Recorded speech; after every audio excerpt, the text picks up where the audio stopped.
Timnas Indonesia akan segera berhadapan dengan Timnas Australia pada lanjutan laga kedua kualifikasi Piala Dunia di putaran ketiga.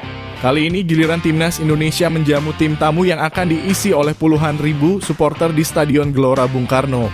Sebelumnya pada laga perdana kemarin, Timnas Indonesia telah mengamankan 1 poin mereka atas Timnas Arab Saudi dan secara langsung memenuhi target utama mencuri poin pada laga tandang. Sedangkan Timnas Australia harus puas menelan kekalahan di laga perdana mereka atas Timnas Bahrain dengan skor 1-0 di kandang mereka sendiri. Tentu saja kedua hasil dari kedua kesebelasan akan menjadi modal utama bagi kedua tim untuk menunjukkan permainan yang menarik pada Selasa malam besok. Apalagi Australia harus mengamankan posisinya sebagai negara yang selalu menjadi langganan masuk ke dalam putaran final Piala Dunia. Meskipun begitu, Timnas Indonesia bukan merupakan lawan yang patut diremehkan. Coach Sintayong bersama dengan anak asuhnya telah terbukti mampu mengimbangi permainan dari Timnas Arab pada laga perdana kemarin. Dan kemungkinan besar performa dari Timnas Indonesia akan semakin meningkat ketika mereka tampil di depan puluhan ribu penonton di Stadion Gelora Bung Karno. Oleh karenanya patut untuk ditunggu kejutan apalagi yang akan disuguhkan oleh skuad keemasan Sintayong pada laga kedua di hari Selasa yang akan datang.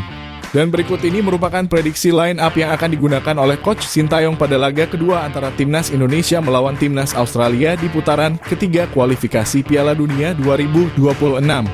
Pada laga ini, Coach Sintayong pastinya akan menggunakan formasi dengan memasang 3 pemain belakang, 4 pemain gelandang, dan 3 pemain penyerang. Dengan posisi kiper utama akan diisi oleh Martin Paes dari FC Dallas. Usai penampilannya yang sangat gemilang pada laga debutnya melawan Timnas Arab Saudi. Kiper baru asal Liga Amerika 1 ini berkemungkinan besar akan kembali dipasang oleh Coach Sintayong sebagai kiper utama skuad Garuda melawan Timnas Australia. Hal tersebut tentu saja bukan tanpa alasan. Performa Martin Paes yang konsisten di level klub sudah sewajarnya menjadi dirinya sosok pemain kunci di dalam skuad. Apalagi postur tubuhnya yang tinggi dapat membantu Timnas Indonesia pada saat mengamankan bola-bola atas yang akan banyak digunakan oleh Timnas Australia. Selain itu, penyelamatan yang Martin Paes lakukan pada laga sebelumnya telah menunjukkan bahwa sang pemain memiliki level tersendiri di dalam lapangan. Hadirnya Martin Paes akan menambah ketenangan dari lini belakang sehingga Timnas Indonesia dapat lebih fokus menjalankan peran masing-masing di dalam lapangan hijau. Jay Itzes, pemain pertama asal Indonesia yang sukses menjalankan debutnya di Liga Italia, berkemungkinan akan kembali dijadikan kapten utama Timnas Indonesia pada laga melawan Timnas Australia. Kepemimpinan yang dirinya miliki dan juga kedewasaan di dalam lapangan telah berhasil dirinya tunjukkan pada laga melawan Timnas Arab Saudi. Dengan penampilannya yang sangat memukau dan juga ketenangannya di dalam lapangan, Jay Itzes akan berkesempatan untuk bisa 1 kali lagi tampil sebagai sosok sentral dari pertahanan Timnas Indonesia. Apalagi kini dirinya akan kembali dipasangkan dengan Justin Hubner yang baru saja mendapatkan pemutihan setelah hukuman akumulasi kartu yang sang pemain dapatkan. Kemampuannya di dalam melakukan antisipasi serangan akan sangat diperlukan oleh skuad Garuda khususnya pada laga di hari Selasa besok melawan Timnas Australia. Justin Hubner, setelah usai melakukan 1 kali absen sebab hukuman dari akumulasi kartu kuning yang dirinya dapatkan, kini pemain muda asal Akademi Wolverhampton 1 ini siap kembali tampil sebagai pemain utama Timnas Indonesia melawan Timnas Australia. Pengalaman yang pernah dirinya dapatkan saat melawan Timnas Australia U23 dan juga senior di Piala Asia akan sangat diperlukan bagi performa tim di laga kali ini. Justin merupakan sosok bek tengah yang memiliki kelincahan dan juga visi yang sangat baik di dalam skuad Garuda. Tentu saja jika Coach Sintayong memasang sang pemain sebagai pemain utama di laga ini, diharapkan sang pemain dapat memberikan umpan-umpan matang langsung ke lini serang Timnas Indonesia. Sebab tentu saja permainan dari Australia akan jauh lebih agresif mengingat mereka harus mengamankan poin setelah kekalahan di menit akhir melawan Timnas Bahrain. Rizky Ridho, pemain belakang terakhir yang akan kembali masuk ke skuad inti Timnas Indonesia adalah pemain lokal asal Persija Jakarta. Rizky Ridho telah memberikan bukti bahwa dirinya dapat bersaing dan terus menjadi langganan pemain yang selalu diturunkan oleh Coach Sintayong di setiap pertandingan. Dengan adanya 2 rekannya seperti Jay Itzes dan juga Justin Hubner, diharapkan Rizky Ridho akan tampil jauh lebih rileks dan tanpa tekanan agar tidak membuat kesalahan yang tidak diperlukan. Sebab hal tersebutlah yang seringkali menjadi kendala Timnas Indonesia pada pertandingan sengit.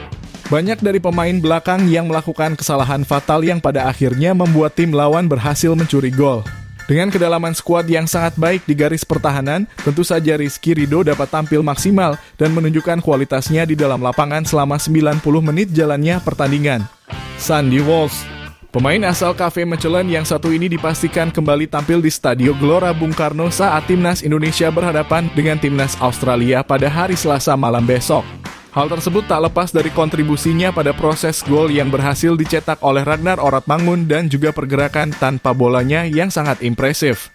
Selama kurang lebih 70 menit jalannya pertandingan, Sandy Walsh dapat menjadi sosok sayap pertahanan yang juga berperan sebagai sosok pembantu serangan dari timnas Indonesia.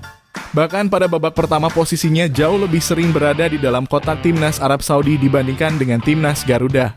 Selain itu, Sandy Walsh juga kini bermain jauh lebih agresif jika dibandingkan dengan penampilannya di kualifikasi Piala Dunia sebelumnya. Nampaknya Coach Sintayong juga telah merubah cara dari sang pemain untuk bisa bermain di dalam skema pelatih pada pertandingan melawan timnas Arab Saudi kemarin. Dan sudah tentu pada laga melawan timnas Australia, diharapkan Sandy Walsh dapat kembali menunjukkan performanya di dalam lapangan. Calvin Verdong, meskipun pada laga melawan timnas Arab Saudi sang pemain tidak bermain pada posisi aslinya, namun Calvin Verdong tetap menunjukkan kualitasnya yang sangat baik di dalam lapangan. Bahkan dirinya tercatat sebagai nama pemain yang selalu memutus serangan lawan ketika timnas Indonesia mendapatkan serangan balik cepat dari timnas Arab Saudi. Dan dengan kembalinya Justin Hubner, maka kemungkinan besar sang pemain akan kembali bermain di posisi aslinya sebagai sayap kiri pertahanan. Tentu saja jika sang pemain bermain di posisi ini, Calvin Verdong akan jauh lebih bisa mengeksplorasi permainan dan dapat memberikan efek yang sangat signifikan bagi skuad Garuda di dalam lapangan. Hal tersebut juga telah kita lihat pada laga debutnya melawan timnas Filipina yang lalu. Pastinya melawan timnas Australia, kecepatan dan juga kelincahan dari sang pemain akan menjadi modal berharga yang dapat menjadikannya unggul di dalam pertandingan besok. Nathan John, melawan timnas Australia yang pastinya akan bermain agresif setelah ditaklukkan oleh timnas Bahrain. Memasang nama Nathan menjadi opsi paling tepat yang dapat diambil oleh Coach Sintayong pada saat skuad Garuda menjamu tim tamu di Stadion Gelora Bung Karno. Nathan yang memiliki stamina tinggi pastinya akan mampu menjadi tembok kokoh yang dapat memutus serangan atau bahkan menangkis tendangan di bawah garis mistar gawang. Sebab seperti yang kita lihat, Nathan jauh lebih terlihat dan menonjol jika dirinya dipasang sebagai sosok gelandang bertahan yang memiliki tugas menjaga gelandang tengah di dalam mengalirkan bola ke lini serang. Apalagi duetnya bersama dengan Tom Hay di laga melawan timnas Filipina juga telah membuktikan bahwa sang pemain sangat cocok diplot pelatih asal Korea Selatan tersebut sebagai gelandang bertahan. Sehingga pada laga melawan timnas Australia, nama Nathan John berkemungkinan akan kembali dimasukkan oleh Coach Sintayong selama skema permainan berjalan. Tom Hay, gelandang tengah timnas Indonesia yang saat ini belum mengumumkan terkait klub yang akan dirinya bela di musim ini dipastikan mendapatkan kembali tempatnya pada laga melawan timnas Australia. Tom Hay merupakan seorang jenderal lapangan tengah yang memiliki pergerakan minimalis dan fokus pada aliran bola yang dapat dia distribusikan kepada rekan setimnya. Pada laga melawan timnas Australia nanti, tentu saja Tom Hay harus menunjukkan kualitasnya yang sebenarnya. Mengingat timnas Australia diprediksi akan bermain dalam tempo cepat untuk bisa lebih dulu menciptakan keunggulan. Tentu saja sebagai sosok pengatur serangan, Tom Hay harus dengan bijak di dalam mendistribusikan bola kepada rekan setimnya. Namun tentu saja Tom Hay juga bisa melakukan penyelesaian akhir jika dirinya ingin melakukan tendangan langsung dari luar kotak penalti. Seperti yang dirinya lakukan pada laga melawan timnas Filipina yang lalu. Witan Sulaiman masuk sejak menit awal pertandingan pada laga kontra Arab Saudi. Pemain asal Persija Jakarta yang satu ini diprediksi juga akan kembali tampil sejak menit pertama jalannya pertandingan melawan timnas Australia.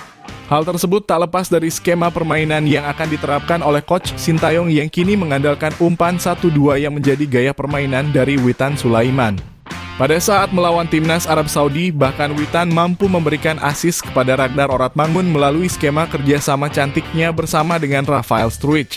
Sudah tentu melihat dari permainannya pada laga melawan timnas Arab Saudi, Coach Sintayong akan kembali mempertimbangkan untuk bisa menggunakan jasa dari Witan Sulaiman di laga kedua melawan timnas Australia. Dan pastinya diharapkan sang pemain dapat tampil impresif sebagaimana yang dirinya pernah tunjukkan pada pertandingan melawan timnas Jordania di Piala Asia U23 yang lalu. Ragnar Oratmangun, usai mencetakkan gol keduanya bersama timnas Indonesia di laga perdana putaran ketiga melawan timnas Arab Saudi. Ragnar akan secara langsung menjadi sosok pemain kunci yang akan digunakan oleh Coach Sintayong di laga melawan timnas Australia. Pemain yang kini berkarir di Liga Belgia tersebut pastinya akan memberikan 100% kemampuannya saat sang pelatih memberikannya kepercayaan untuk bisa kembali masuk sebagai pilihan utama. Sebab sejauh ini dari 4 pertandingannya bersama timnas Indonesia, Ragnar selalu dapat tampil sebagai sosok pemain yang menonjol di lini serang timnas Indonesia. Keseimbangan yang dirinya miliki dan juga kecepatan menjadi salah satu modal berharga yang sang pemain miliki dan mampu memberikannya nilai lebih di dalam lapangan. Sehingga tentu pada laga melawan timnas Australia di hari Selasa besok, Ragnar berkemungkinan akan kembali menjadi sosok sayap penyerangan timnas Indonesia dan berupaya untuk bisa kembali mencetakkan golnya untuk timnas Indonesia. Rafael Struijk bermain selama 90 menit penuh dan hampir kehabisan stamina, namun nampaknya Coach Sintayong akan tetap memasang sang pemain sebagai ujung tombak dari skuad Garuda. Hal tersebut terjadi bukan tanpa alasan. Sebab sejauh ini Rafael Struijk merupakan salah satu pemain yang sangat rajin di dalam membantu serangan dan menjadi sosok pemantul bola melalui ketahanannya. Meskipun sampai saat ini belum bisa memberikan gol bagi timnas Indonesia senior, namun jasa dari Rafael Struijk sangatlah besar bagi setiap proses gol timnas Indonesia. Khususnya pada gol pertama timnas Indonesia atas timnas Arab Saudi di Jumat dini hari kemarin. Melalui umpan matangnya kepada Witan, timnas Indonesia berhasil merebut 1 poin atas tim tuan rumah di laga perdana putaran ketiga. Oleh karenanya sudah tentu Coach Sintayong juga akan kembali memasang nama sang pemain sebagai pemain utama pada laga melawan timnas Australia yang akan digelar pada hari Selasa malam besok. Itulah tadi merupakan prediksi line up yang akan digunakan oleh Coach Sintayong pada laga kedua antara timnas Indonesia melawan timnas Australia di putaran ketiga kualifikasi Piala Dunia 2026. Jangan lupa tulis pendapat kalian di kolom komentar.